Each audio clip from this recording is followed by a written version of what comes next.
Hi friends, welcome back to my channel. ಇವತ್ತು ನಾನು ರಸಾಯನ ಮಾಡುತ್ತಿದ್ದೇನೆ. ಇದಕ್ಕೆ ಕಾಯಿ ತಕ್ಕೊಳ್ಬೇಕು. ನಂತರ ಒಂದು ಏಲಕ್ಕಿ ಮತ್ತು ಒಂದು ಲವಂಗ ಹಾಕ್ಕೊಂಡಿದ್ದೇನೆ. ಚೆನ್ನಾಗಿ ಇದನ್ನು ರುಬ್ಕೊಂಡು ಈ ಥರ ಹಾಲು ತಕ್ಕೊಳ್ಬೇಕು ಫ್ರೆಂಡ್ಸ್.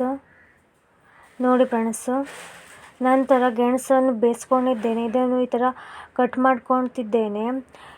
ನಂತರ ಒಂದು ಜಾರಿಗೆ ಸ್ವಲ್ಪ ಬೆಲ್ಲ ಹಾಕ್ಕೊಳ್ಬೇಕು. ನಂತರ ಕಟ್ ಮಾಡಿಟ್ಟ ಸ್ವಲ್ಪ ಗೆಣಸನ್ನು ಹಾಕ್ಕೊಂಡು ಈ ಥರ ಹಾಲು ಹಾಕ್ಕೊಂಡು ಚೆನ್ನಾಗಿ ರುಬ್ಕೊಳ್ಬೇಕು.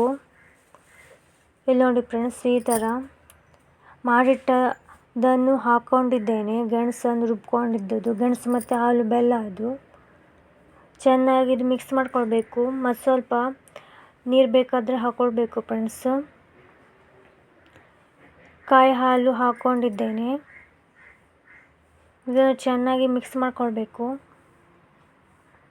ನೋಡಿ ಫ್ರೆಂಡ್ಸ್, ನಮ್ಮದು ಗೆಣಸಿಂದು ರಸಾಯನ ರೆಡಿಯಾಗಿದೆ ಫ್ರೆಂಡ್ಸ್. ಇದು ಸರ್ವ್ ಮಾಡ್ಕೊಳ್ತಿದ್ದೇನೆ. ತುಂಬ ಟೇಸ್ಟಿಯಾಗಿ ಬರುತ್ತೆ ಫ್ರೆಂಡ್ಸ್. ಇದು ನಮ್ಮ ಆರೋಗ್ಯಕ್ಕೆ ತುಂಬ ಒಳ್ಳೆಯದು. Thank you for watching friends.